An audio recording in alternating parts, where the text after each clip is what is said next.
El derecho debe responder a la realidad social y su desarrollo se encuentra en constante evolución. Por ello, la Suprema Corte de Justicia de la Nación se ha dado a la tarea de actualizar los documentos que acompañan a las personas operadoras de justicia en su labor cotidiana. Sobre esto platicaremos con Alonso Lara Bravo. Acompañen. Comenzamos. Alonso Lara Bravo. Estudió la licenciatura en Derecho en la Universidad de Guanajuato.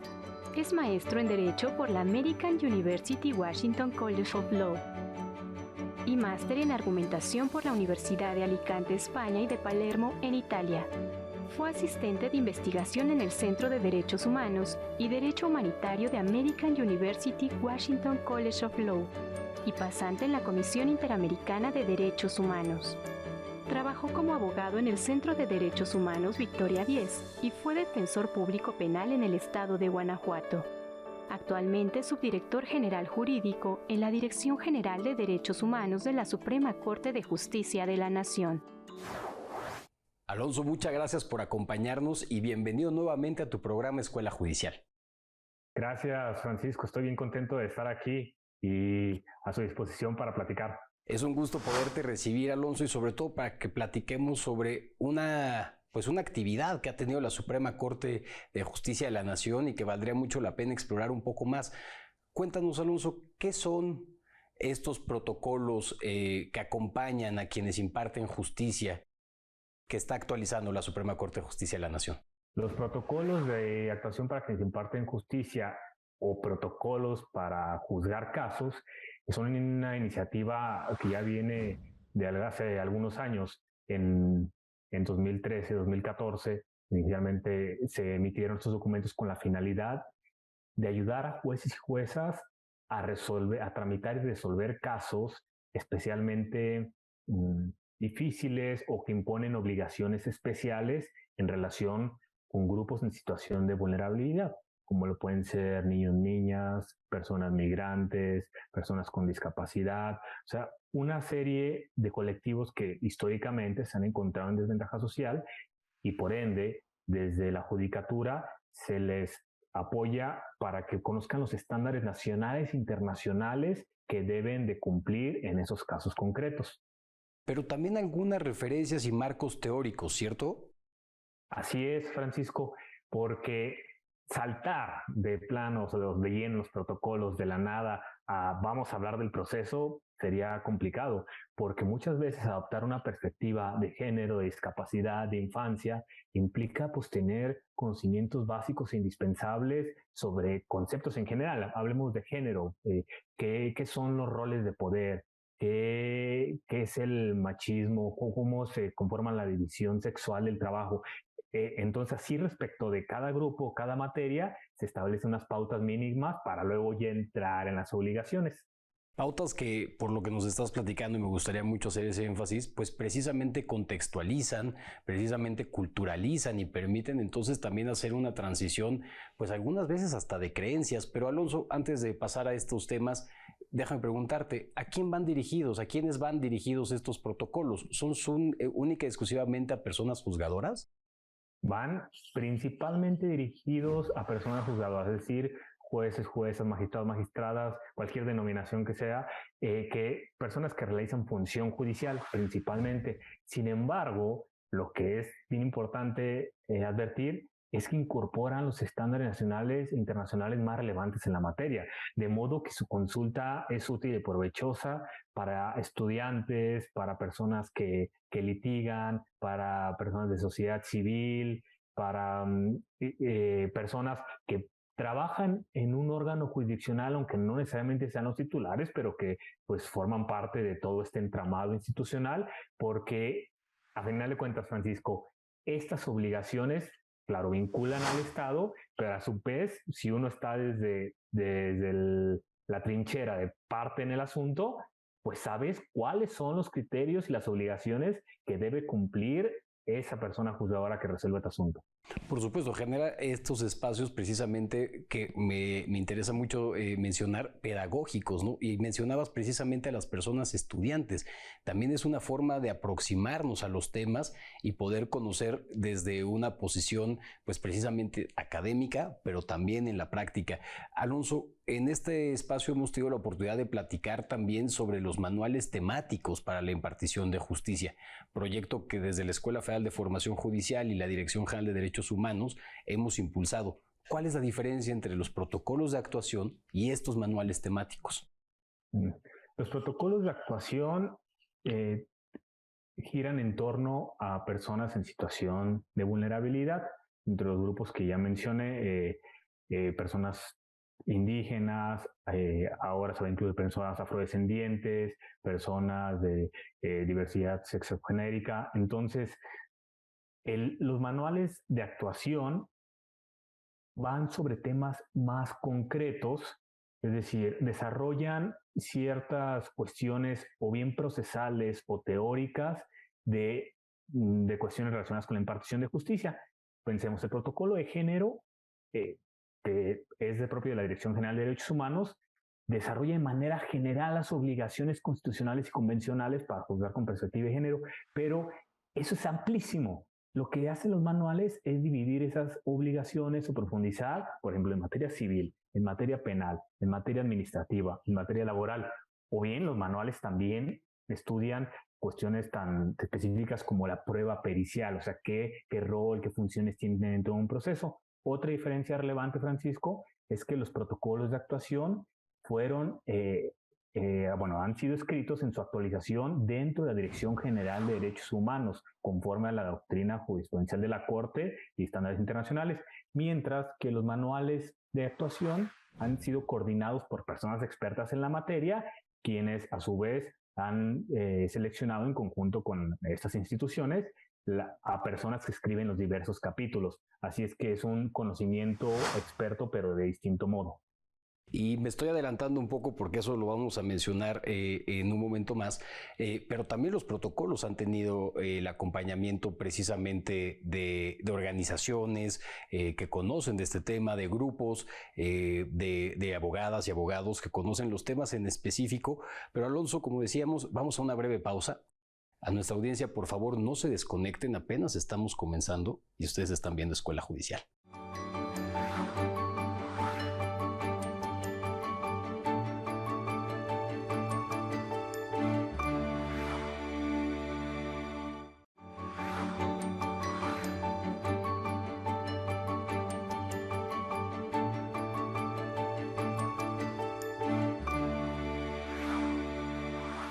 Estamos hablando con Alonso Lara Bravo, subdirector general jurídico de la Dirección General de Derechos Humanos de la Suprema Corte de Justicia de la Nación.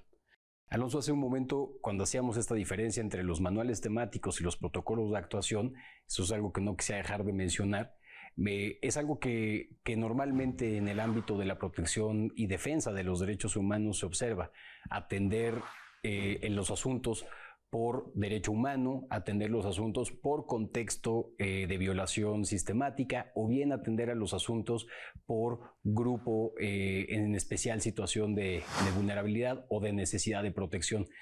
Y sí me gusta la idea de mencionarlo y sobre todo hacer énfasis en que entre el protocolo y los manuales precisamente buscan cubrir estos tres ámbitos.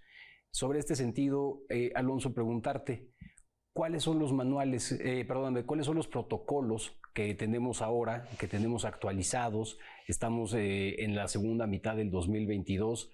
Hasta ahora, ¿sobre qué versan estos protocolos? ¿Cuáles son sus temas? Sí, Francisco, en 2019 se inició con un proceso de actualización de los protocolos, motivado principalmente por el agua que había recorrido por el río, ¿no? Es decir, el extenso desarrollo normativo y jurisprudencial en cada tema. Y se inició con la actualización, me iré por orden, del protocolo para juzgar con perspectiva de género, que me parece que es uno de los más conocidos. Se continuó con protocolo para juzgar casos que involucren a personas migrantes y sujetas de protección internacional. Luego, protocolo para juzgar con perspectiva de infancia y adolescencia. Protocolo para juzgar casos de tortura y malos tratos, protocolo para juzgar con perspectiva de discapacidad, luego protocolo, hasta ahí estamos actualmente, que son 5, y en esta segunda mitad del año, es decir, la fecha que mencionaste, en los siguientes meses van a ser publicados el protocolo para juzgar casos que involucren al colectivo LGBTI+, y protocolo para juzgar con perspectiva intercultural. Estos protocolos para juzgar con perspectiva intercultural serán 2. Uno relativo a personas, pueblos y comunidades indígenas, que ese ya existía en una primera versión, y otro de personas, pueblos y comunidades afrodescendientes y afromexicanas, que es nuevo, no es una actualización, sino será un protocolo completamente nuevo y será emitido en los siguientes meses. En cualquiera de estos, Francisco, esa actualización pues no ha sido solo una puesta al día, sino en realidad un cambio de metodología, de cómo se componen estos documentos. Como tú ya lo decías, una parte primero conceptual y luego una guía práctica dirigida al proceso. Y me parece muy importante justo esta aclaración o esta mención que estás haciendo en este momento, porque precisamente no solamente es un actualizar al día, como dices, sino es también un repensar la visión que se tenía. Y me gustaría mucho preguntarte, porque yo sé que estos protocolos han sido también actividades que nacen o resultados que nacen desde una institución pública como es la Suprema Corte de Justicia de la Nación, una institución federal y cabeza de uno de los poderes de la Unión, pero que en todo momento ha tenido un espacio de diálogo y de consulta, es también el resultado de un proceso colaborativo. ¿Cómo han sido estos procesos de actualización y de reajuste o repensamiento de la metodología, como lo mencionas? Sí, para la actualización o la elaboración de estos nuevos protocolos, partimos de que nuestro objetivo es que sean útiles para la impartición de justicia. Y eso son palabras mayores, porque tienes que dirigirte a una serie de personas juzgadoras que conocen de asuntos con distinto objeto, distintos alcances. Bien puede ser una persona juzgadora de amparo o un juez mercantil de primera instancia. A ver, y poner en claro las obligaciones para este amplio espectro de personas es complicado. Así que también nos parecía que para llegar a serlos útiles deberíamos pues de ir con las personas que se dedicaban o se dedican a la defensa, a la promoción, a la garantía de los derechos. Y eso no incluye, por una parte, al Poder Judicial, pero no solo el Poder Judicial, sino instituciones académicas, sociedad civil, fiscalía, servicios periciales. Así es que para cada uno de estos protocolos se hizo un proceso consultivo, y este proceso consultivo recabó opiniones, experiencias, necesidades para aquí en la Dirección General de Derechos Humanos determinar qué debe tener el documento, ese nuevo documento actualizado, y no solo repetir estándares o hacer una investigación de qué se ha dicho a nivel nacional e internacional y ponerlo ahí, sino darlo en una lógica que fuera útil. Así es que, como tú bien lo señalas, para cada protocolo existió este proceso consultivo y luego se procedió a la fase de redacción acá dentro de la Dirección General de Derechos Humanos, y el resultado pues ya cuando quieran lo pueden consultar porque está disponible para todo el mundo. Y me parece de verdad importantísimo resaltarlo, porque justo uno de los elementos que nos ha brindado la interdisciplinariedad es buscar metodologías que sean más efectivas conforme a lo que buscamos en el grado de utilidad. Y en este caso, consultar a las personas usuarias finales de este producto, pues es en realidad la única garantía de utilidad que se le puede dar a una búsqueda tan ambiciosa como la que sin duda alguna los protocolos tienen y alcanzan. Alonso, vamos a una breve pausa. Acompáñenme por favor a ver la reseña de un libro que habla sobre la relación entre los derechos humanos y la interpretación constitucional. Esta obra la puedes consultar en la biblioteca de la Escuela Federal de Formación Judicial. Regresamos. ¿Alguna vez te has preguntado por qué los derechos humanos se han convertido en objeto de estudio y discusiones académicas?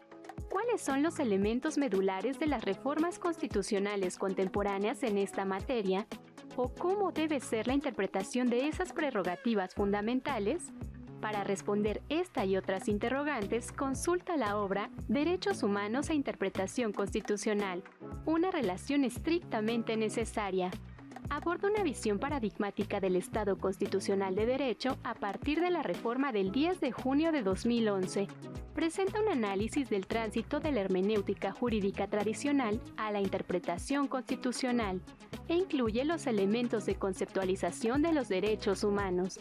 Consulta esta obra. Está disponible en la Biblioteca Felipe Tena Ramírez de la Escuela Federal de Formación Judicial.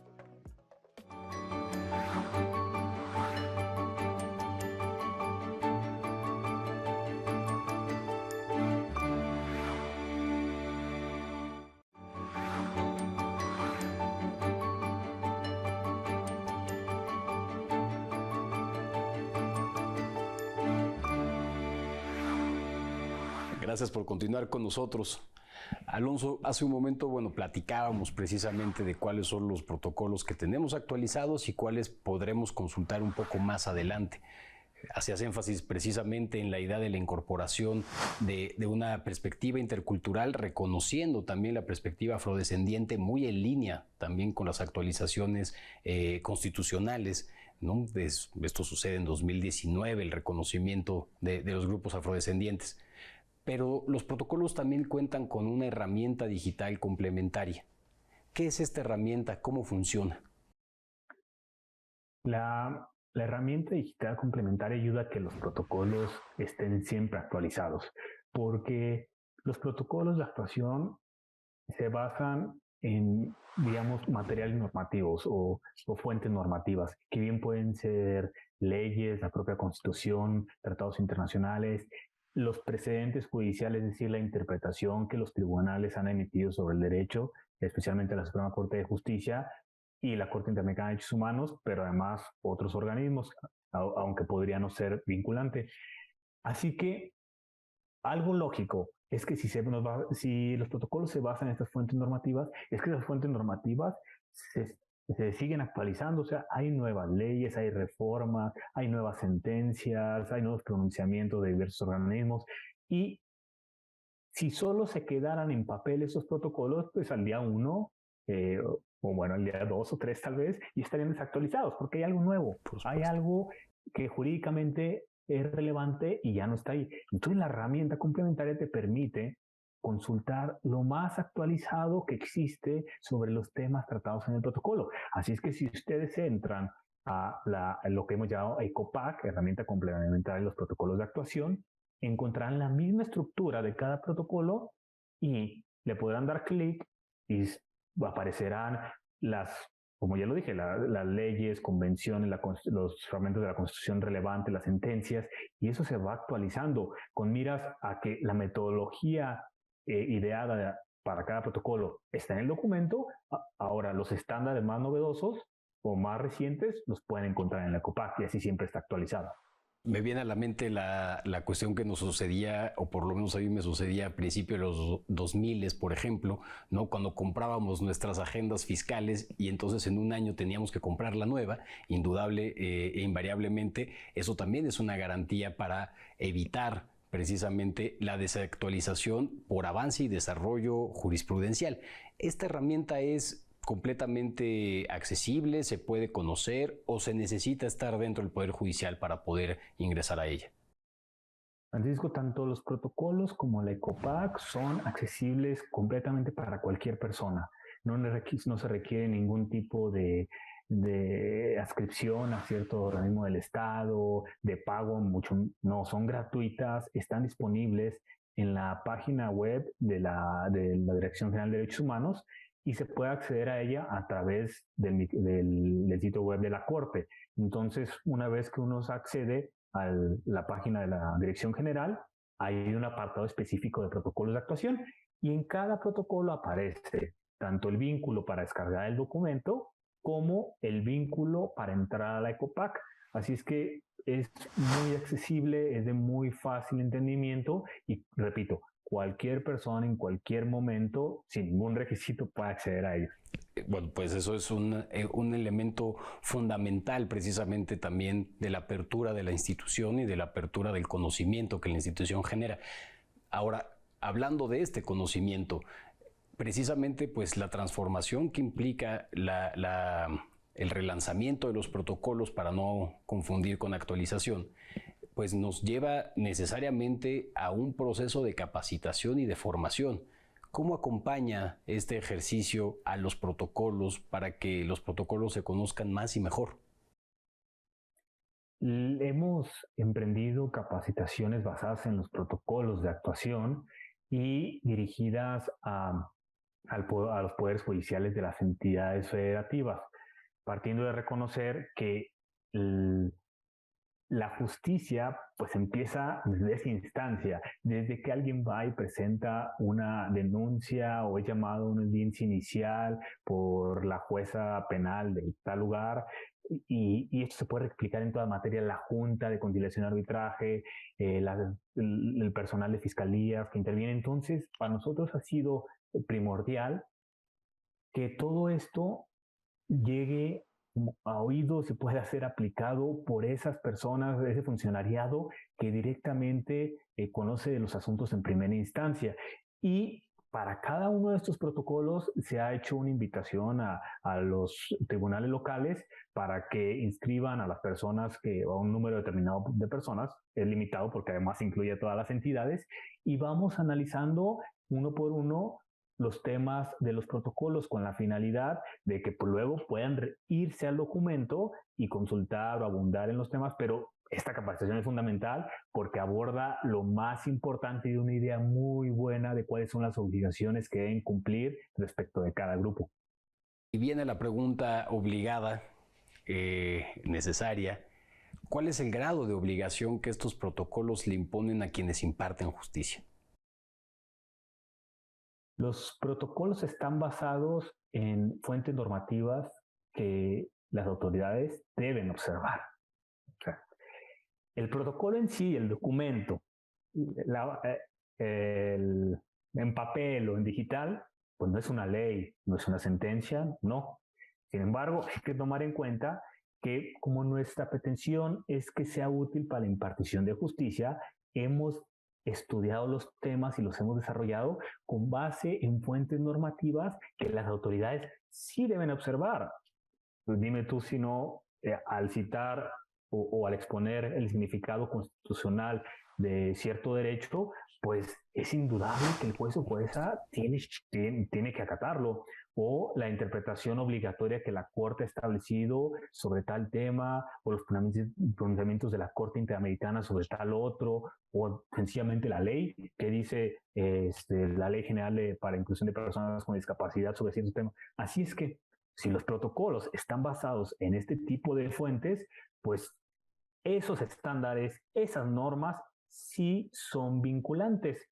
Claro que hay una confusión de, bueno, es que el protocolo en sí no lo es.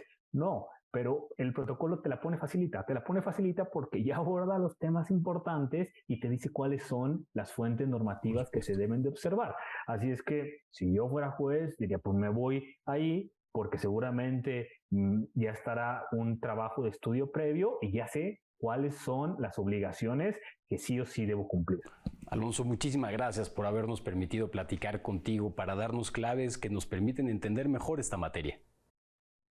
Para mí ha sido un gusto, Francisco. Este ha sido un gran esfuerzo de la Dirección General de Derechos Humanos y acompañada con los manuales de actuación que emprendimos en conjunto con la Escuela Judicial y pues contento de que puedan servir para la impartición de justicia. Alonso Lara Bravo, subdirector general jurídico de la Dirección General de Derechos Humanos de la Suprema Corte de Justicia de la Nación. A nuestro auditorio, muchas gracias por seguirnos. Esto fue Escuela Judicial. Nos vemos en la próxima.